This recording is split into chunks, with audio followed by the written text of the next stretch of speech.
Pull up a chair, friends. Pour yourself a cup of coffee and settle in. Today we are talking about the absolute crown jewel of the American summer garden, the tomato. If you are tired of getting meager harvests and sickly vines, you're exactly where you need to be. I am going to share 10 time-tested, scientifically backed tricks to help you grow more tomatoes than you will know what to do with. And make sure you stay with me until the very end, because I am going to share one old-school, common-sense pharmacy secret that completely changes the game for plant health. I know exactly why you are here watching this. You are chasing a memory. You want that perfect, sun-warmed, heavy-in-the-hand slicing tomato. The kind of tomato your parents or grandparents used to pull right off the vine, slice thick, and serve on a simple dinner plate with just a heavy pinch of salt and black pepper. But getting that kind of harvest feels a whole lot harder nowadays than it used to be. I know that frustration intimately. Not that many years ago, before I moved out here to the country to live and work alongside my uncle Elias Yoder, I was living right in the middle of a major, noisy city. My only connection to nature was a tiny concrete balcony, maybe 40 or 50 square feet of usable space, suspended above a sea of asphalt and exhaust fumes. But I had this deep, aching need to grow something real, to get my hands in the dirt and feel connected to the seasons. So I did what most of us do in the modern world. I drove out to one of those massive warehouse-style home improvement centers on a Saturday morning. You know the ones, with the endless aisles of plastic and the harsh fluorescent lights. I would spend a small fortune trying to buy a successful garden off a shelf. I bought the heaviest, most expensive bags of commercial potting soil they had, the ones with the flashy marketing promising absolute miracles right there on the label. I loaded up my shopping cart with thick plastic bottles of root stimulator sprays, chemical pest repellents that smelled like a science experiment, and those familiar little tubs of neon blue, water-soluble fertilizer. I followed every single instruction the corporations printed on those labels. I carefully measured out the chemical powders. I sprayed the foliage. I hovered over those little green seedlings like a worried parent watching over a sick child. And for the first few weeks of late spring, things actually looked somewhat promising. But then the brutal reality of mid-July would arrive. The summer temperature would creep up past 90 degrees Fahrenheit, and that intense heat would just bake into the concrete and radiate straight up into the pots. Despite every dollar I threw at those containers, my tomato vines would inevitably wave the white flag. The lower leaves would start turning a sickly, mottled yellow, curling inward and dropping off one by one. The plants would wilt completely by noon, no matter how many gallons of municipal tap water I poured over the soil. The pests, the hornworms, and the aphids seemed to treat my expensive, store-bought chemical sprays like nothing more than a mild salad dressing. And the true heartbreak, the part that really stings, was the harvest itself. If I was incredibly lucky and managed to coax 3 or 4 tomatoes to actually turn red before the blight took the whole vine, I would bring them into the kitchen with so much hope. I would slice into them, take a bite, and just feel a wave of sheer disappointment. They tasted like absolutely nothing. They were mealy, they tasted like tap water, and they had the texture of wet cardboard. It felt like a personal failure every single time.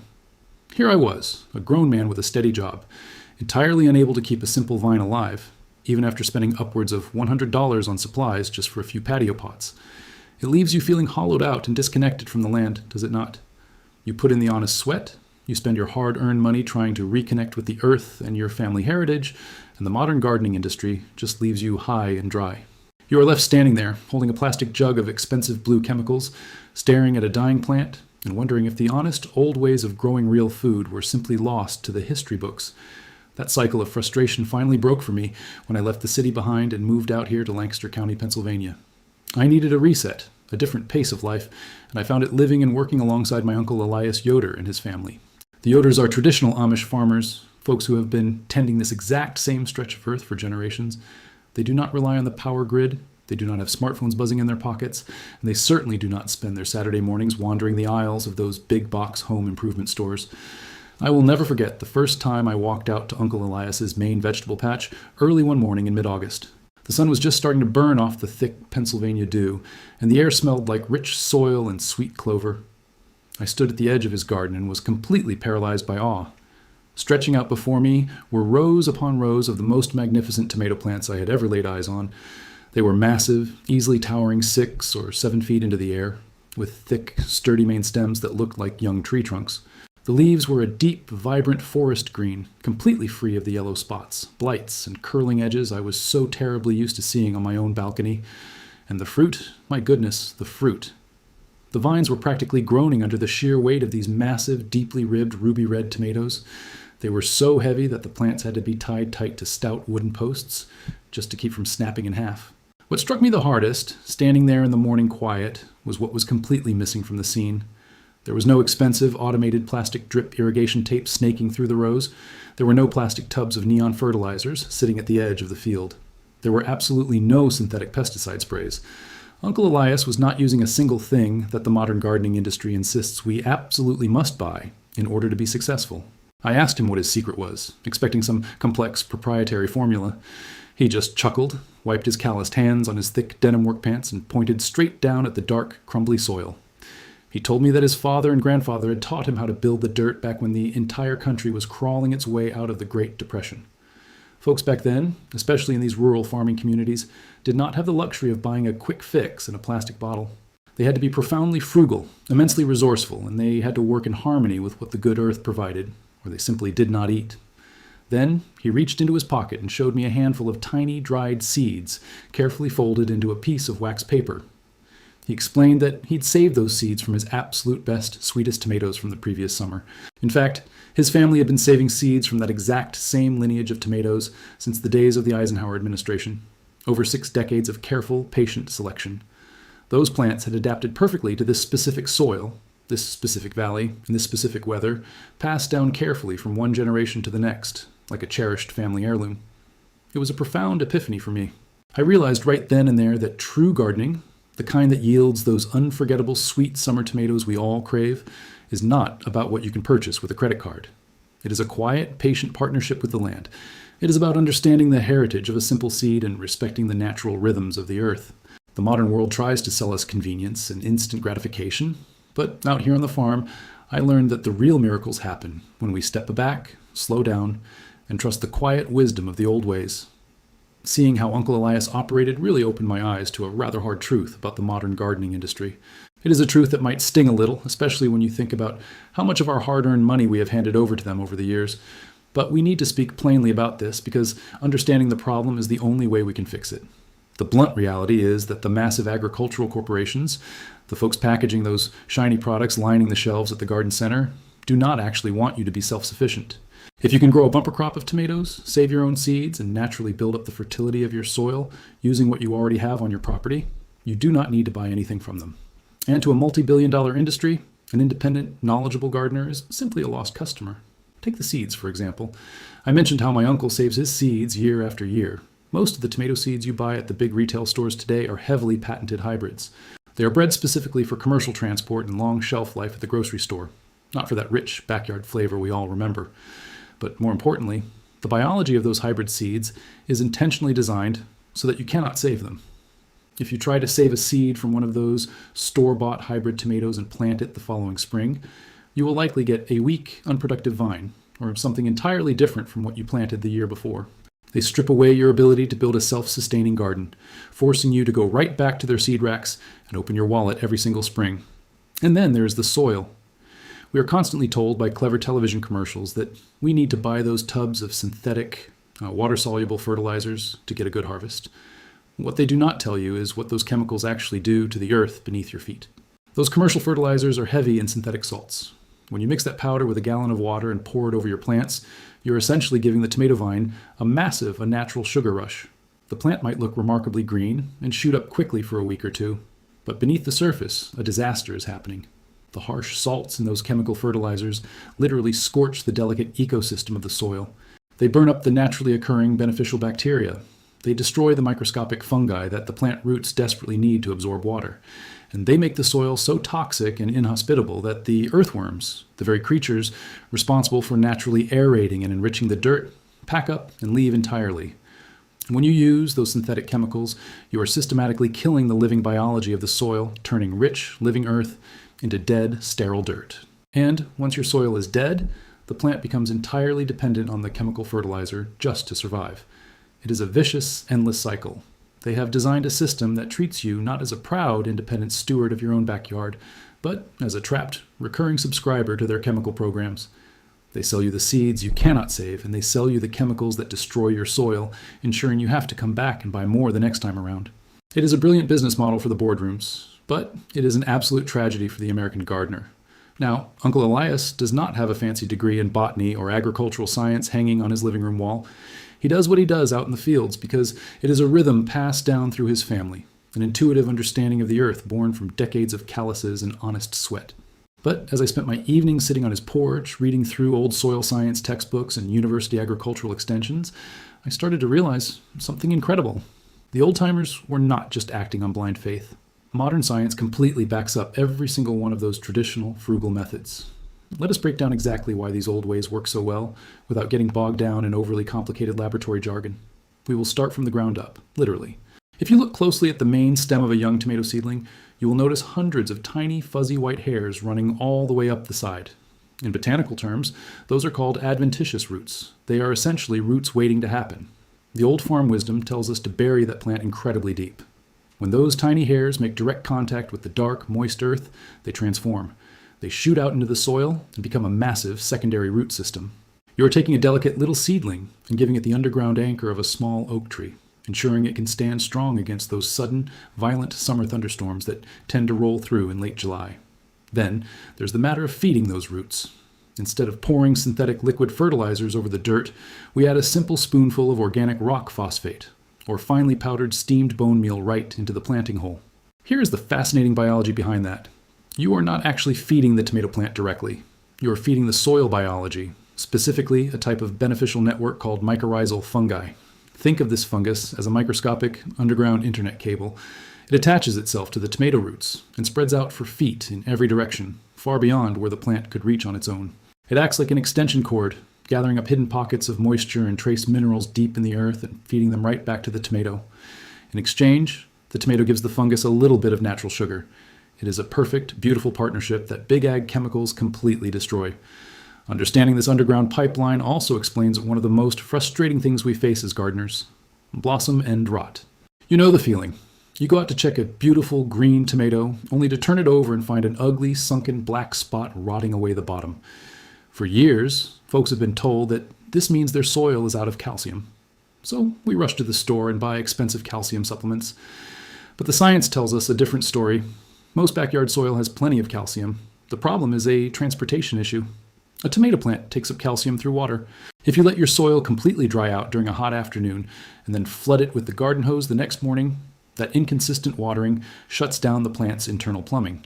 The calcium simply cannot travel up the stem fast enough to reach the developing fruit. By keeping the soil consistently, evenly moist underneath a good layer of natural mulch, you keep that pipeline open and flowing. Finally, let us talk about the plant's natural defense system. Just like you and I, plants have an immune system. It is a biological response known as systemic acquired resistance. When a plant senses a threat, like a fungal spore blowing in on the wind, it triggers this internal alarm system, producing its own natural compounds to fight off the disease. Out here on the farm, we use natural elements to gently wake up that immune system before the blight ever hits. I want to be completely straight with you here. These natural biological methods are not going to vaporize a swarm of aphids or beetles overnight, the way a highly toxic synthetic chemical bomb might. But that is not the goal. The goal is to build a fortress of health around your plant from the day it goes into the dirt. A robust, deeply rooted plant with a strong immune system simply does not invite pests or succumb to diseases the way a weak, chemically dependent plant does. It fights its own battles and it wins. Now, how do we take all this beautiful, generations-old farm wisdom and make it work if you do not have acres of open land? What if you only have a modest backyard patio or small apartment balcony up on the 4th floor? It is completely possible to bring the farm to the city. I've translated what Uncle Elias does out in the back 40 into a few practical step-by-step tricks that anyone can do right at home. Trick number 1 is building the right foundation. If you're growing on a patio, choose the right container. You need a large pot, at least 15 inches wide and deep. The larger the better because roots need room to stretch. Fill it with a good, loose potting soil mixed with a healthy dose of rich compost. Trick number 2 is how you plant. We are going to plant deep. Dig a nice deep hole in that container and drop in 1 to 2 tablespoons of finely powdered steamed bone meal right at the bottom. Then, take your young tomato seedling and carefully pinch off the bottom sets of leaves. Sink that bare stem deep into the soil, so just the top few inches of leaves are showing above the dirt. Those buried stem hairs will turn into a massive root system, reaching out to feed on that bone meal. Trick number 3 is all about sturdy support. Please, save your money and skip those flimsy, cone-shaped wire cages they sell at the hardware store. A truly healthy tomato plant will crush those under its own weight by midsummer. You want to drive a stout, 6-foot wooden stake deep into the dirt right next to your plant, or set up a strong overhead string line anchored firmly to the soil. As the vine grows, gently tie it to your support using a soft strip of cloth or simple cotton twine. Trick number 4 is pruning and managing the suckers. As your tomato plant grows, it will stubbornly try to push out new little shoots right in the V-shaped junction between the main stem and the side branches. We call those suckers. Simply pinch them off with your thumb and index finger when they are small. This tells the plant to stop wasting energy making extra leaves and to start focusing on making big, heavy fruit. You also want to prune away the oldest, lowest leaves near the soil line. That creates good air circulation and keeps soil-borne blights from splashing up onto the leaves during a heavy summer rain. Trick number 5 is sunlight. Tomatoes are absolute sun worshippers. You need to position your pots or your garden beds so they get a solid 6 to 8 hours of direct, unbroken sunlight every single day. Trick number 6 is deep, consistent watering. Remember our talk about the dreaded blossom end rot and the calcium pipeline? To prevent that, you must water deeply right at the base of the plant. Do not just sprinkle the leaves with a hose. Then, lay down a thick blanket of natural mulch over the dirt. You can use dried grass clippings from your lawn, clean straw, or even dried autumn leaves you saved in a garbage bag. That mulch acts like a protective lid, locking the moisture in the dirt so the roots never dry out and panic in the afternoon heat. Trick number 7 is feeding the soil naturally. Put the chemical fertilizers away. Once a week, take a handful of good, rich compost and sprinkle it right on top of the soil. You can even take your washed morning eggshells, crush them up fine, and work them into the dirt. Every couple of weeks, mix 1 teaspoon of Epsom salt into a quart of water and spray the leaves. It provides a gentle, natural boost of magnesium that keeps the foliage a beautiful dark forest green. Tricks number 8 and 10 go hand in hand, companion planting and welcoming the pollinators. Do not let your tomatoes grow lonely. Plant a few sprigs of basil, some bright marigolds, or even tuck a few cloves of garlic right into the same pot. These companion plants release natural oils that confuse destructive insects, and their beautiful flowers draw in the honeybees and butterflies needed to pollinate your tomato blossoms. Trick number 9 is your natural defense against pests. If you see signs of aphids or beetles, do not reach for a harsh chemical spray. Mix up a gentle preventative spray using 1 to 2 teaspoons of cold-pressed neem oil and a small pinch of baking soda dissolved in a quart of water. Spray it early in the morning before the sun gets too hot. It disrupts the life cycle of the pests naturally without harming the good insects or poisoning your soil. And finally, the bonus trick I promised you at the very beginning. Trick number 11, the old school pharmacy secret. Remember how we talked about the plant's internal immune system, the systemic acquired resistance? You can actually trigger that natural defense mechanism using regular uncoated aspirin from your medicine cabinet. Dissolve half of a standard 325 milligram aspirin tablet into a quart of water. Pour that into a simple spray bottle and mist the leaves of your tomato plants every 2 to 3 weeks. The salicylic acid in the aspirin mimics the plant's own natural defense hormones, tricking it into putting its shields up against blights, fungi, and bacteria long before they ever arrive. It is cheap, it is completely safe, and it works absolute wonders. So here's my challenge to you for this coming weekend. When you're making your breakfast on Saturday morning, please do not throw those eggshells or banana peels into the garbage can. Crush those shells up nice and fine, chop up those peels, and take a short walk out to your patio or your backyard. Work them gently into the top layer of the dirt in your pots or your garden beds, exactly like we talked about today. Take that first simple step toward feeding the living biology in your soil, rather than relying on a plastic jug of chemicals from the hardware store. Start small, but start somewhere. Before I let you go, I want to ask you a favor. I want you to share your stories with me down in the comments section below. What was the one single crop that your parents or your grandparents took the absolute most pride in growing? Was it a specific variety of slicing tomato? Was it a massive patch of green beans they canned every fall for the winter pantry? Please, type it out and share it with us. Because as things get noisier and more complicated out there, those quiet memories of a family working a piece of dirt together are exactly the kind of heritage we need to preserve. Thank you for pulling up a chair and spending a little bit of your day with me. If you found any of this helpful, give the video a like and share it with a neighbor or a friend who might need a little encouragement in their own backyard. Until next time, take care of yourselves, take care of your soil, and have a wonderful time out there in the garden.